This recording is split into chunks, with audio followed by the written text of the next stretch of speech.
went for a medical assessment recently, nothing serious, quite a standard medical assessment, just sort of height and weight and blood pressure and heart rate, that sort of thing. But I wasn't really looking forward to the weight bit because I don't have scales at home, I don't believe in them. I do have kitchen scales now, and I'd be lying if I said I hadn't weighed anything of myself in them.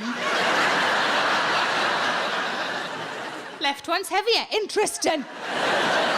But I don't have bathroom scales. I don't think it's healthy. Why would I do something every day that makes me feel a bit shit? So I do instead. I think a lot of people do this. It's a much healthier way of doing it. You just judge it on your clothes, don't you? Judge it on your clothes, and then when your clothes start getting a bit tight, you think, well, maybe it's time I went out and bought bigger clothes. So I told the doctor I wasn't really looking forward to the weight, but he said, we still have to do it. I said, no, I understand. I'm just trying to think of a way to make it a bit more fun. And he said, well, what do you suggest? I said, well, how about this? Simple as this. How about I guess my own weight? And he said, okay, we can do that. So I guessed my own weight, and I got it right, and I was fucking thrilled. And he just went, nobody's ever been that happy about being that weight before. Which I thought was a little mean, so I said back, perhaps too loudly. And also, I don't know where this came from. It just fell out of my mouth. I just went, it's more important to be right than to be thin. Feels like I might have read it on a T-shirt. I don't know where that came from, but if that's going to be my mantra, that's quite a good mantra, isn't it? It's much better than what Kate Moss said. I don't know if you know this. Kate Moss, the model, said, nothing tastes as good as skinny feels. Let me just say that to you again so it can probably sink in all of your heads. She said, nothing tastes as good as skinny feels. And I thought, well, she's obviously never had millionaire shortbread, has she? And my response to her would be, nothing looks as good as not being a cunt.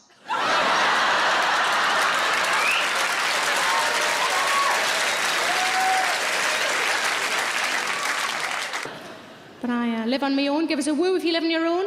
A few of you do. You might not know this if you live on your own. You can still have breakfast in bed. What I do if I fancy breakfast in bed, just before I go to bed, I put a Twix on the bedside cabinet. And then when I wake up the next day, as my eyes are focusing, I think, there's a fucking Twix just there. But sometimes there's just a wrapper.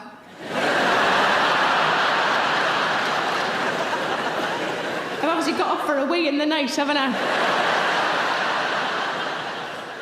Either that or the tooth fairy's moved over to the dark side. I like going shopping, but I don't find shopping very relaxing. What normally happens is I go in a shop that I like, I try on some clothes that I like, most of them won't fit, and I walk out shouting something along the lines of, oh, someone 18 in here? Well, fuck off. And then I have to go and buy a handbag to calm down, because you're never too fat for a handbag.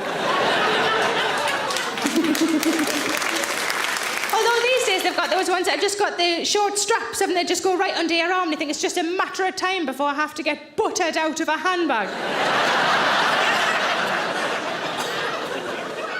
And I know what I'm talking about as well, because I was once cut out of a dress in monsoon.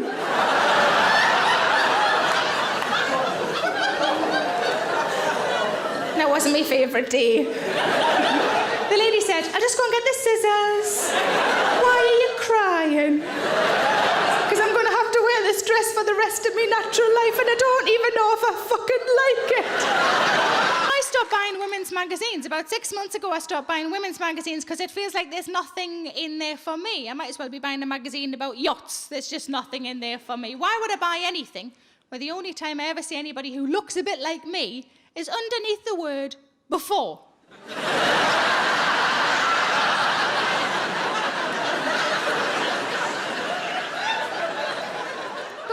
Magazines always maintain that they're about improving women's lives, and it's bullshit because they never tell you just to see your friends more often or to read more books. It's always the physical things that we're supposed to do to ourselves, and the list of those things is quite ridiculous.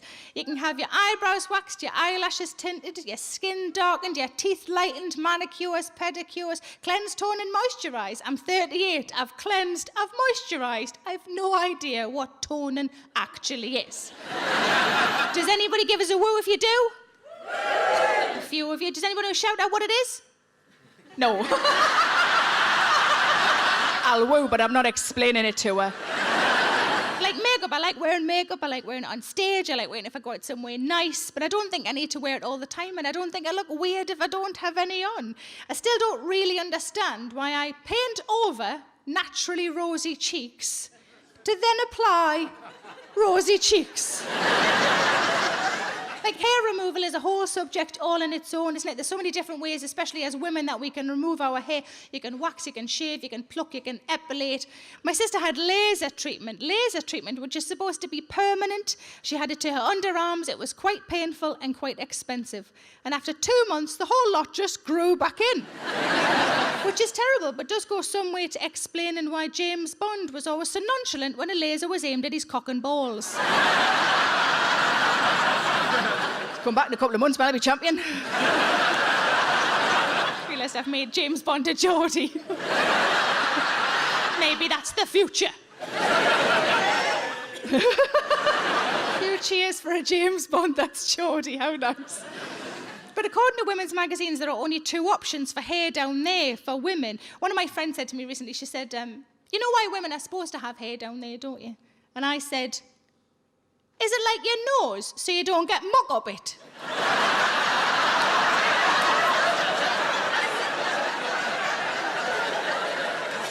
And she said, no. She said, women are supposed to have hair down there so that nature knows where your reproductive bits are. I said, why does nature need to know? Surely as long as me fella's got a rough idea. Why do all the deers and the rabbits need to know? Well, maybe the rabbits. But I decided probably about 6 months ago now to try to sort of better myself. And I'm not really bothered about losing weight, but I quite like the idea of getting fit. So I thought I'd get myself an exercise DVD. Now, you know when your partner goes shopping and they say, do you want anything? And they want you to say no, but instead you give them a list. I love doing that. Sometimes I just make shit up I don't even need. Just to see the look on his face.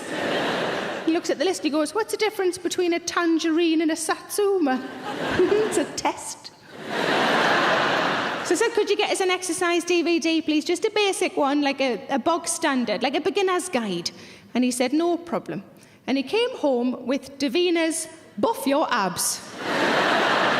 And I thought, well, I'm going to have to lose 3 stone before I can find me fucking abs. So I took her back to the shop and I swapped it for the one that I wanted, which was, you know, just Fat Lass Has a Go. For the sequel, Fat Lass Tries Again. And I watched the first few minutes, and you know how it's always a celebrity and a trainer, isn't it? Because the celebrity's the one that sells the DVDs and the trainer's the one that knows what they're doing. I watched the first few minutes. They were both laughing at nothing. It was very unnerving.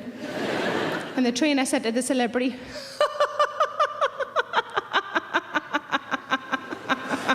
why don't you tell the viewers at home what weight you were when you started this regime?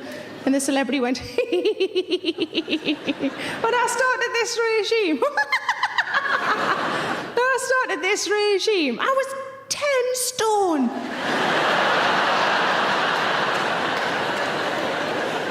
I realised then that I'm aiming for her start weight. But my friend said to me, just get some exercise equipment. If you buy it, you've got it at home, you'll use it all the time. And I thought, bless her cotton socks, she's got no idea, has she? That's not how it works at all, is it? I've got a cross trainer that I've had for 3 years. I've used it twice, and I've got the feet level so I can put books on them. But my friend said, get a treadmill. She said treadmills are really good. Give us a cheer if you've never owned a treadmill. Exactly, because we clearly know something that she doesn't, that you can still have the benefits of a treadmill without having to actually buy a treadmill. All you need is some socks and a slippy floor. What we'll do is we'll be sitting side by side on the sofa, me and me fella. He'll get up to get something, probably a packet of biscuits. And when he gets up, I just hold on to the back of his pants. And he does this for a bit. And then I twang it back into place. He gets some exercise, I get a look at his arse. Just like in a proper gym.